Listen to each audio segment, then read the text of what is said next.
Hello everyone. आज की class शुरू करते हैं।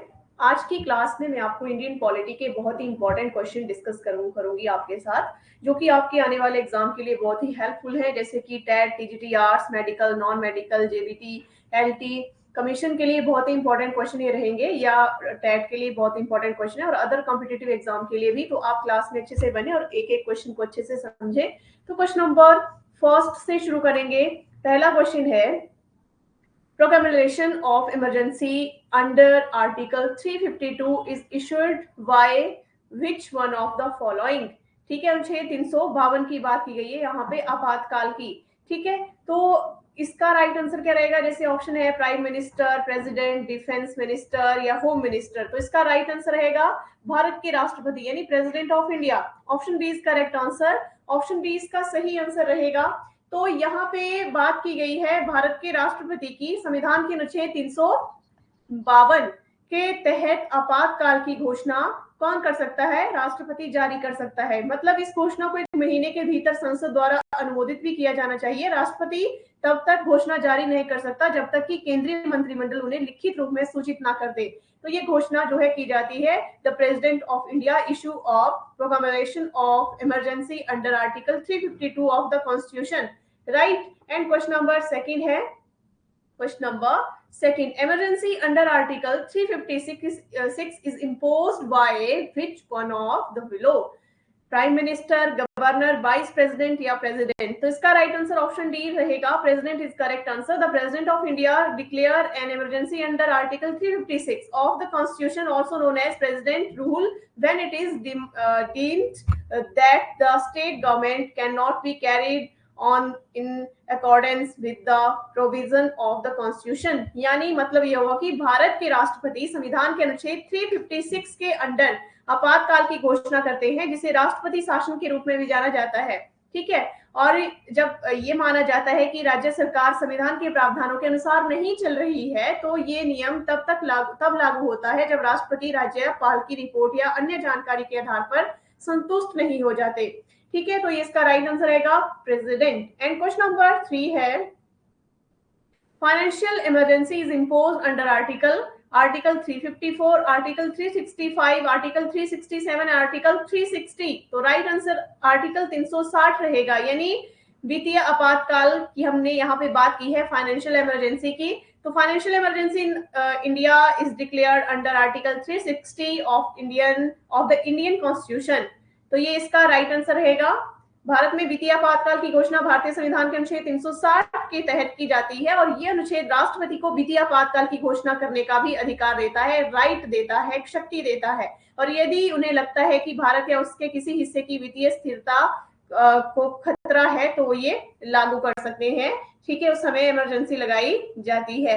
एंड क्वेश्चन नंबर 4 है, the executive power of the union is vested in which one of the below? prime minister, home minister, vice president, president। तो right answer रहेगा option D, president is correct answer। the executive power of the union in India is constitutionally vested in the president। तो इसका right answer रहेगा, यानी भारत में संघपालिका शक्ति संवैधानिक रूप से राष्ट्रपति होती है, यानी प्रधानमंत्री की अध्यक्षता वाली मंत्रिपरिषद जो है राष्ट्रपति के नाम पर वास्तविक कार्यकारी शक्ति का प्रयोग करती है। तो ये भी आपने ध्यान रखना है, इस तरह का क्वेश्चन भी यहाँ से बन जाता है। एंड क्वेश्चन नंबर 5 है, which of the following article deals with the composition of council of state, यानी राज्यसभा जिसको बोलते हैं, and the manner of election of its members. तो इसके लिए आर्टिकल कौन सा आएगा? आर्टिकल 82 है, 81 है, 90 है या 80 है? तो इसके लिए आर्टिकल 80 आएगा, यानी option D is correct answer. Article 80 of the Indian constitution deal with the composition of the council of state, Rajya Sabha, and the manner of election of its members. Right, ये इसका राइट आंसर रहेगा, यानी संविधान का अनुच्छेद 80 राज्यसभा की संविधान संरचना और उसके सदस्यों के चुनाव के तरीकों से संबंधित है।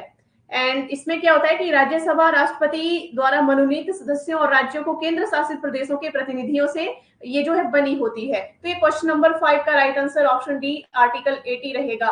एंड क्वेश्चन नंबर 6 है, NITI Aayog came into effect from 1 March 2015, 1 April 2015 and 1 January 2015 and 25 दिसंबर 2014। तो इसका राइट आंसर क्या रहेगा? NITI Aayog came into effect from, NITI Aayog the national institution for transforming India came into force on January 1 2015 replacing the planning commission. ठीक है, तो इसका right answer क्या है? नीति आयोग राष्ट्रीय भारत परिवर्तन संस्थान इसको बोला जाता है, 1 जनवरी 1915। Option C is correct answer. तो आयोग के स्थान पर जो है से योजना आयोग के स्थान पर क्या किया गया है? प्लानिंग कमीशन के स्थान पर जो है ये अस्तित्व में आया है। ठीक है, तो ये इसका राइट आंसर रहेगा। And question number 7, which one of the following is true about high courts? तो इसके लिए क्या यहाँ से सही है? It has original and appeal जुडिशन and it's enjoy the power of judicial review and it's act as the court of law and all of the above।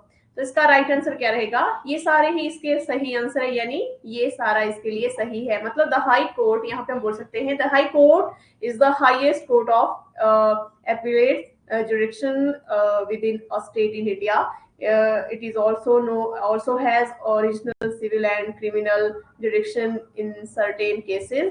यानी उच्च न्यायालय भारत में किसी राज्य के भीतर अपीलीय क्षेत्राधिकार इसको बोलते हैं, अपीलीय क्षेत्राधिकार वाला सर्वोच्च न्यायालय है, और कुछ मामलों में इसके पास मूल सिविल और आपराधिक क्षेत्राधिकार भी होते हैं। तो ये सारे इसके बारे में सही है।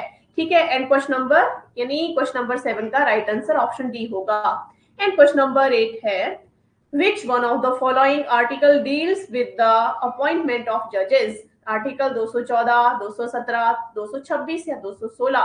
तो इसका राइट आंसर रहेगा 217। आर्टिकल 217 यहाँ पे राइट आंसर रहेगा। द अपॉइंटमेंट ऑफ जजेस both for the supreme court and high court is primarily governed by Article 124, 124 and 217 of the Constitution of India। यानी सिंपल सा है, यहाँ पे ये समझना है आपने कि दो आर्टिकल मैंने लिखे हैं। तो ये क्यों लिखे हैं कि सर्वोच्च न्यायालय और उच्च न्यायालय दोनों के लिए न्यायाधीशों की नियुक्ति मुख्य रूप से भारतीय संविधान के अनुच्छेद 124 और 217 द्वारा नियंत्रित होती है। अब यहाँ पे ये भी डिस्कस कर लेते हैं, आपको कंफ्यूजन रहेगी। सबसे पहले 124 आर्टिकल के बारे में हम डिस्कस करेंगे। ये जो आर्टिकल है, विधेयक सर्वोच्च न्यायालय यानी सुप्रीम कोर्ट की स्थापना और संविधान से संबंधित है, जिसमें उसके न्यायाधीशों की नियुक्ति भी शामिल है। जबकि आर्टिकल मतलब इसमें क्या है, 124 जो है राष्ट्रपति अपने हस्ताक्षर के या स्टैंप के साथ वारंट द्वारा सर्वोच्च न्यायालय के न्यायाधीशों की नियुक्ति करते हैं।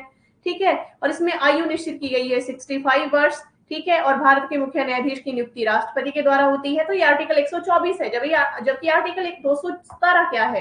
तो आर्टिकल 217 जो है ये विधेयक उच्च न्यायालय जो हाई कोर्ट है, ठीक है, इसके जैसे कि हाई कोर्ट उच्च न्यायालय के न्यायाधीशों की नियुक्ति और उनके पद की शर्तों के बारे में है।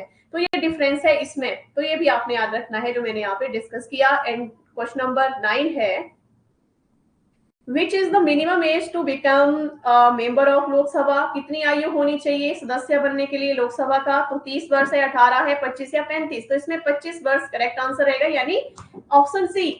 तो कितनी वर्ष होनी चाहिए? The minimum age to become a member of the Lok Sabha, the lower house of the Indian parliament is 25 years. ठीक है, तो कितनी होनी चाहिए? 25 वर्ष न्यूनतम आयु होनी चाहिए। और भारतीय संविधान के अनुच्छेद 84B क्या कहता है? इसमें निर्दिष्ट किया गया है कि लोकसभा चुनाव के लिए उम्मीदवार की आयु कम से कम 25 वर्ष होनी चाहिए। तो ये आपने याद रखना है, आर्टिकल भी साथ में। And question number 10, who appoint the chief information commissioner and information commissioners in India? Chief justice of India, prime minister, home minister या प्रेसिडेंट? तो इसका राइट आंसर रहेगा the president of India. Option D is correct answer. The chief information commissioner of India is the head of the central information commission appointed by the president of India. ठीक है, तो ये इसका right answer रहेगा option D. तो इस तरह से यहाँ पे जो 10 क्वेश्चन हमने डिस्कस किए हैं बहुत ही इंपॉर्टेंट है आपके आने वाले एग्जाम के लिए। तो अच्छे से आपके क्वेश्चन पढ़ने हैं, जैसे मैंने यहाँ पे विद एक्सप्लेनेशन आपको ये करवाए हैं। तो ये आपके आने वाले एग्जाम के लिए एक बार फिर से मैं आपको बता दूं, जैसे कि TET, TGT, arts, medical, non medical, JBT, LT commission के लिए बहुत ही इंपॉर्टेंट क्वेश्चन है। इसके अलावा अदर कॉम्पिटेटिव एग्जाम के लिए भी काफी हेल्पफुल ये क्वेश्चन रहते हैं। तो अच्छे से क्लास में आप बने रहे और साथ में वीडियो को ज्यादा से ज्यादा लाइक और शेयर करें और साथ में हमारे यूट्यूब चैनल को भी सब्सक्राइब करें।